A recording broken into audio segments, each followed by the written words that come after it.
दोस्तों आज हम कवर करेंगे विश्व की प्रमुख नदियां फुल डिटेल के साथ। एक एक नदी को हम डिटेल में पढ़ेंगे और उनसे संबंधित जो भी पॉइंट बनते हैं उन सबको भी कवर करेंगे। इंपॉर्टेंट टॉपिक है भाई, एग्जाम में क्वेश्चन पूछ लिए जाते हैं। और देखिए अभी तक परीक्षाओं में विश्व की नदियों से संबंधित जो भी क्वेश्चन पूछे गए हैं उन सबको भी हम कवर करेंगे। तो स्वागत है आप सभी का जी के महात्मा जी में। चलिए शुरू करते हैं फटाफट। पहला क्वेश्चन, नील नदी का उद्गम कहां से होता है? आपको 3 सेकंड मिलती है मेरे भाई। ऑप्शन सी विक्टोरिया झील। देखिए नील नदी का उद्गम स्थल है विक्टोरिया झील। और देखिए नील नदी अफ्रीका की सबसे बड़ी नदी होने के साथ साथ विश्व की भी सबसे बड़ी नदी है। नील नदी की लंबाई लगभग 6,690 किलोमीटर है। नील नदी भूमध्य सागर में गिरती है। और देखिए नील नदी दो नदियों से मिलकर बनी है, श्वेत नदी और ब्लू नदी। अब देख लीजिए मैप से, ये विक्टोरिया झील है और यहां से निकलती है श्वेत नदी, व्हाइट नील। और ये ताना झील है जो कि इथोपिया में है और यहां से निकलती है ब्लू नील। उसके बाद ये दोनों नदी मिलती है सूडान की राजधानी खार्तूम में और फिर यहीं से इसका नाम पड़ता है नील नदी।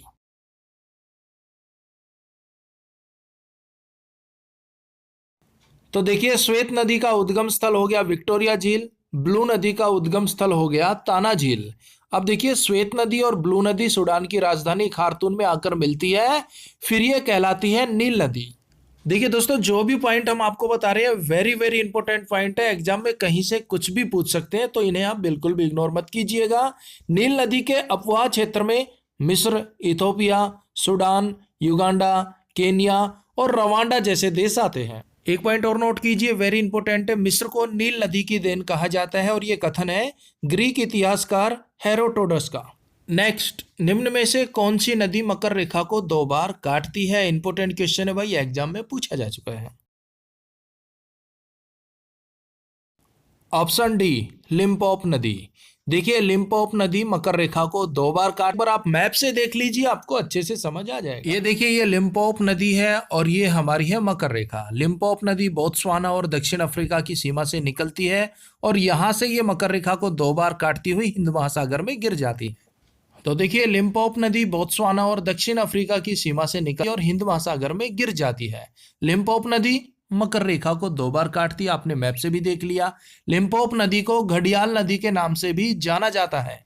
नेक्स्ट, निम्न में से कौन सी नदी कर्क रेखा को 2 बार काटती है? जवाब दीजिए मेरे भाई। अगर आपने चुना ऑप्शन ए माही नदी तो बिल्कुल सही जवाब चुना है। देखिए माही नदी कर्क रेखा को 2 बार काटती है। और देखिए माही नदी का उद्गम स्थल विंध्याचल पर्वत श्रेणी उत्तर प्रदेश में है और ये खंबात की खाड़ी में गिर जाती है। माही नदी मध्य प्रदेश, राजस्थान और गुजरात में प्रवाहित होती है और ये नदी कर्क रेखा को 2 बार काटती है। नेक्स्ट, अफ्रीका में बहने वाली नदी, अब देखिए इसे जायरो नदी भी कह देते हैं और कांगो नदी भी कह देते हैं, किस रेखा को 2 बार काटती है? ऑप्शन सी भूमध्य रेखा को। देखिए अफ्रीका में बहने वाली कांगो नदी भूमध्य रेखा को 2 बार काटती है। मैप से देख लीजिए, इजीली समझ आ जाएगा। यह है कांगो रिवर और यह है विषुवत रेखा या फिर हम कह सकते हैं भूमध्य रेखा। देखिए ये एक काल्पनिक रेखा है जो पश्चिम से पूर्व की ओर खींची गई है। अच्छा, इसे विषुवत रेखा इसलिए बोला जाता है क्योंकि यहां पर वर्ष भर दिन रात बराबर होते हैं। तो भाई कांगो नदी के द्वारा विषुवत रेखा को 2 बार काटा जाता है। उसके बाद कांगो नदी अटलांटिक महासागर में मिल जाती है। एक पॉइंट और नोट कीजिए, देखिए कांगो नदी अफ्रीका की दूसरी सबसे बड़ी नदी है। अफ्रीका की पहली बड़ी नदी है नील नदी और दूसरी पूछा जाए तो भाई कांगो नदी या फिर कह सकते हैं जायरे नदी। उसके बाद है सिंधु नदी। इंपोर्टेंट है भाई, सिंधु नदी का उद्गम स्थल तिब्बत के मानसरोवर के निकट सिनकाबाब नामक जलधारा से माना जाता है। और देखिए सिंधु नदी तिब्बत और कश्मीर के बीच बहती हुई पश्चिमी पाकिस्तान से होते हुए अरब सागर में गिर जाती है। सिंधु नदी पाकिस्तान की सबसे बड़ी नदी है। बस यहां से इतना ही याद रखना है। नेक्स्ट, निम्न में से किस नदी को ऑयल रिवर के नाम से जाना जाता है?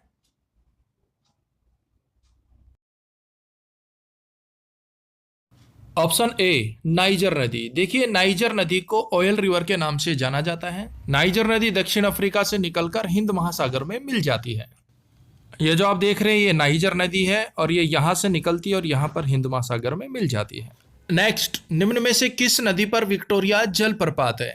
देखिए हम बात कर रहे हैं विक्टोरिया जलप्रपात की, और पीछे हमने बात की थी विक्टोरिया झील, वहां से कौन सी नदी निकली थी?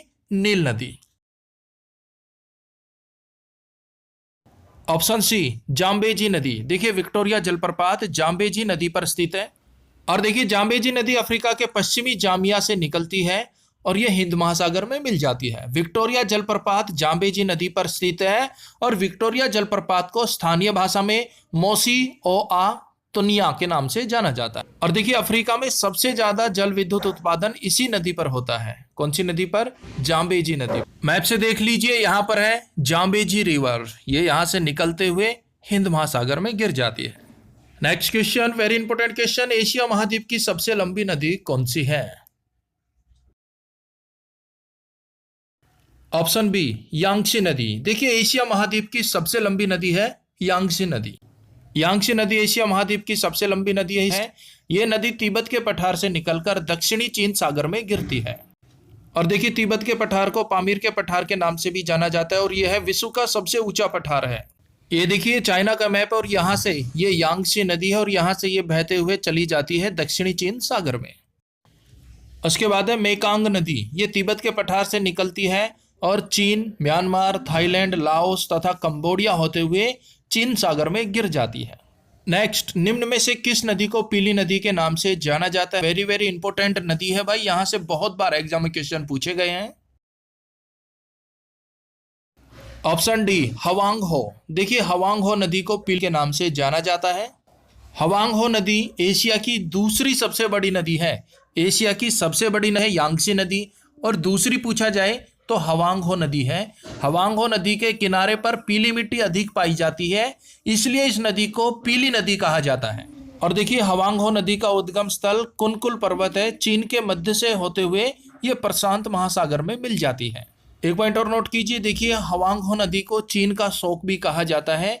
अचानक से बाढ़ आ जाने के कारण इस नदी को विश्वासघाती नदी भी कहा जाता है। अब इस नदी को चीन का शोक क्यों कहा जाता है? तो देखिए हर वर्ष इस नदी में जबरदस्त बाढ़ आती है, जिसके कारण बहुत नुकसान होता है, लोगों के घर बह जाते हैं, जान मान की बहुत हानि होती है, इसलिए इस नदी को चीन का शोक कहा जाता है। और देखिए हवांग हो नदी के किनारे पर चीनी सभ्यता का विकास हुआ। इंपोर्टेंट क्वेश्चन है भाई, एग्जाम में पूछा गया था, पूछ सकते हैं। चीनी सभ्यता का विकास किस नदी के किनारे हुआ? हवांग हो नदी के किनारे। मैप से देख लीजिए, ये चाइना का मैप है, और ये जो आप देख रहे हैं ये है येलो नदी, पीली नदी, या फिर कह सकते हैं हवांग हो नदी, और ये यहां से निकलते हुए प्रशांत महासागर में मिल जाती है। नेक्स्ट, म्यांमार की सबसे लंबी नदी कौन सी है? ऑप्शन सी साल्विन नदी। म्यांमार की सबसे लंबी नदी है साल्विन नदी। और देखिए ये नदी तिब्बत के पठार से निकलती है और म्यांमार से होते हुए अंडमान सागर में गिर जाती है। इसके बाद इरावती नदी और है, जो कि म्यांमार में ही बहती है, और ये म्यांमार की प्रमुख नदी है। इसे म्यांमार की जीवन रेखा कहा जाता है। एग्जाम में क्वेश्चन पूछ ले, म्यांमार की जीवन रेखा किस नदी को कहा जाता है? तो भाई वो होगा इरावती नदी। म्यांमार की सबसे बड़ी नदी कौन सी है? साल्विन नदी। नेक्स्ट, श्रीलंका की सबसे बड़ी नदी कौन सी है मेरे भाई? Option B Mahaweli Ganga. बस यहां से यही पॉइंट याद रखना है, श्रीलंका की सबसे बड़ी नदी है महावेली गंगा। नेक्स्ट, यूरोप की सबसे लंबी नदी है? ऑप्शन डी वोल्गा नदी। देखिए यूरोप की सबसे लंबी नदी है वोल्गा नदी। और देखिए वोल्गा नदी की लंबाई लगभग 3600 किलोमीटर है। यह नदी वल्दाई पर्वत से निकलती है और कैस्पियन सागर में मिल जाती है। यह यूरोप महाद्वीप है और यहां से वोल्गा नदी निकलती है और यहां से बहते हुए ये कैस्पियन सागर में गिर जाती है। ये जो आप देख रहे हैं ये है वोल्गा नदी भाई। नेक्स्ट क्वेश्चन, निम्न में से कौन सी नदी जर्मनी के ब्लैक फॉरेस्ट पर्वत से निकलती है?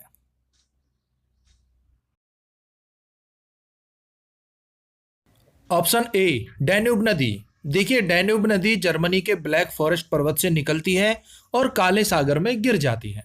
मैप से देख लीजिए, ये डैन्यूब नदी है और ये यहाँ से ब्लैक फॉरेस्ट पर्वत से निकलती है और यहाँ से होते हुए ये ब्लैक सी में गिर जाती है। नेक्स्ट, निप्पर नदी। देखिए निप्पर नदी यूरोप की एक प्रमुख नदी है जो रूस के स्मोलेंस्क नामक स्थान से निकलकर रूस, बेलारूस और यूक्रेन से होते हुए काले सागर में गिर जाती है। निप्पर नदी बेलारूस और यूक्रेन की सबसे लंबी नदी है। मैप से देख लीजिए, ये रूस है, ये यहाँ पर है बेलारूस, ये है यूक्रेन और ये है निप्पर नदी। ये रूस से निकलते हुए बेलारूस, फिर यूक्रेन और फिर ब्लैक सी में गिर जाती है। नेक्स्ट, राइन नदी का उद्गम स्थल किस पर्वत से है? वेरी वेरी इंपॉर्टेंट नदी है भाई, यहां से एग्जाम में क्वेश्चन पूछे जाते हैं। ऑप्शन सी, आल्पस पर्वत। देखिए राइन नदी का उद्गम स्थल है आल्पस पर्वत। राइन नदी को यूरोप की जीवन रेखा कहा जाता है। यूरोप की सबसे व्यस्त बंदरगाह रोस्टरडम पोर्ट इसी नदी पर है। राइन नदी का उद्गम स्थल आल्पस पर्वत है और ये उत्तरी सागर में गिर जाती है। राइन नदी को कोयना नदी के नाम से भी जाना जाता है। क्यों? क्योंकि इस नदी के किनारों पर कोयला पाया जाता है। राइन नदी भ्रंश घाटी से बहने वाली नदी है। एग्जाम में क्वेश्चन पूछा गया था कि बताइए कौन सी नदी भ्रंश घाटी से बहती है, तो याद रखना मेरे भाई, राइन नदी भ्रंश घाटी से बहने वाली नदी है। अब ये भ्रंश घाटी क्या होती है? तो देखिए, दो भ्रंश रेखाओं के बीच की चट्टानी भूमि जब नीचे की तरफ धंस जाती है तो वो कहलाती है भ्रंश घाटी। भ्रंश घाटियां लंबी, सक्रिय व गहरी होती है और ये जो राइन नदी है ये भ्रंश घाटी से ही बहती है। इमेज में आप देख लीजिए, ये जो आप देख रहे हैं ये कहलाती है भ्रंश घाटी। एक बार राइन नदी को मैप से देख लीजिए। देखिए यहाँ पर है आल्पस पर्वत और ये नदी यहाँ से निकलती है और यहाँ से होते हुए उत्तरी सागर में गिर जाती है। नेक्स्ट, वेरी वेरी इंपॉर्टेंट, दक्षिण अमेरिका की सबसे बड़ी नदी कौन सी है? ऑप्शन बी, अमेजन नदी। देखिए दक्षिण अमेरिका की सबसे बड़ी नदी है अमेजन नदी और वेरी वेरी इंपॉर्टेंट है, यहां से काफी बार क्वेश्चन पूछा गया है। देखिए अमेजन नदी दक्षिण अमेरिका की सबसे बड़ी नदी है और विश्व की दूसरी सबसे बड़ी नदी है जिसकी लंबाई लगभग 6296 किलोमीटर है। और देखिए अमेजन एंडीज पर्वत श्रेणी से निकलती है और अटलांटिक महासागर में गिर जाती है। और अगर बात की जाए विश्व की सबसे चौड़ी नदी कौन सी है, तो वो भी अमेजन है। विश्व की सबसे चौड़ी नदी है अमेजन और जल मात्रा के लिहाज से भी ये विश्व की सबसे बड़ी व चौड़ी नदी है। अगर जल घनत्व की बात की जाए कि भाई किस नदी में सबसे ज्यादा जल की मात्रा है, तो अमेजन नदी में है। अमेजन नदी की सहायक नदी है मेडिरा। और देखिए अमेजन नदी का अपवाह तंत्र सबसे बड़ा है जो लगभग 70 लाख वर्ग किलोमीटर में फैला हुआ है। अपवाह तंत्र का मतलब ये होता है कि मुख्य नदी जो होती है उनको छोटी छोटी नदियां जल प्रवाहित करती है, उनमें जल डालती है, तो उनका जो क्षेत्र होता है, जिन जिन क्षेत्रों से वो नदियां आती है, छोटी धाराएं आती है और मुख्य नदी को जल देती है, मुख्य नदी को बनाती है, वो क्षेत्र कहलाता है अपवाह क्षेत्र। तो देखिए अमेजन नदी का अपवाह तंत्र सबसे बड़ा है, लगभग 70 लाख वर्ग किलोमीटर। अब एक बार मैप से देख लीजिए अमेजन नदी को, आपको सब कुछ इजीली समझ आ जाएगा। ये जो आप देख रहे हैं दक्षिण अमेरिका का मैप है और ये नीली जो लाइन आप देख रहे हैं यही है अमेजन रिवर। ये अल्पास पर्वत श्रेणी से निकलती है और यहां से होते हुए अटलांटिक महासागर में गिर जाती है। यहाँ पर देखिए अमेजन नदी की कुछ सहायक नदियां हैं जो इसमें जल डालती हैं, ये धाराएं हैं। तो कुल मिला के ये जो क्षेत्रफल है ये कहलाता है अपवाह तंत्र और ये जो है लगभग 70 लाख वर्ग किलोमीटर में फैला हुआ है। और देखिए दोस्तों, अगर आपको हमारी वीडियो हेल्पफुल लगे तो लाइक और शेयर जरूर कर दीजिए और आप अपना कोई भी सुझाव देना चाहते हैं तो कमेंट्स बॉक्स में लिख दीजिएगा। नेक्स्ट है पराना नदी। पराना नदी दक्षिण अमेरिका की दूसरी सबसे बड़ी नदी है। दक्षिण अमेरिका की पहली सबसे बड़ी नदी अमेजन नदी है और दूसरी पूछ ली जाए तो पराना नदी है। और देखिए पराना नदी ब्राजीलियन उच्च भूमि से निकलती है और ब्राजील, प्राग्वे, अर्जेंटीना से होते हुए अटलांटिक महासागर में गिर जाती है। नेक्स्ट, मिसिसिपी मिसौरी नदी किस महाद्वीप की सबसे बड़ी नदी है?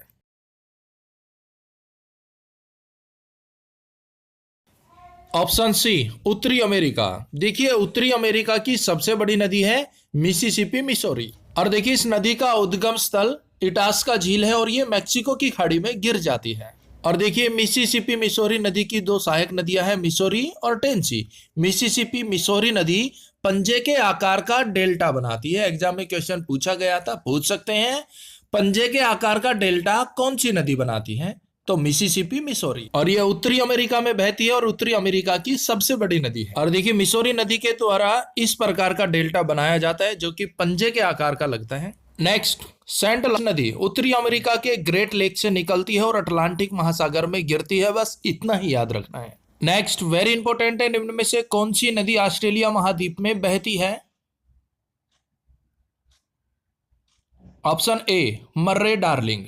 देखिए मर्रे डार्लिंग दो नदियों का कॉम्बिनेशन है और ये ऑस्ट्रेलिया महाद्वीप में बहती है। देखिए मर्रे डार्लिंग ऑस्ट्रेलिया महाद्वीप में बहने वाली प्रमुख नदी है जो मर्रे और डार्लिंग दो नदियों का संयुक्त रूप है। मर्रे नदी कायुस्को पर्वत से निकलती है और डार्लिंग नदी में मिल जाती है। उसके बाद ये हिंद महासागर में गिर जाती है। ये ऑस्ट्रेलिया का मैप देखिए, ये मर्रे नदी है और ये डार्लिंग नदी है और यहाँ पर ये दोनों मिलती है। उसके बाद ये हिंद महासागर में गिर जाती है। नेक्स्ट, कनाडा की सबसे बड़ी नदी कौन सी है?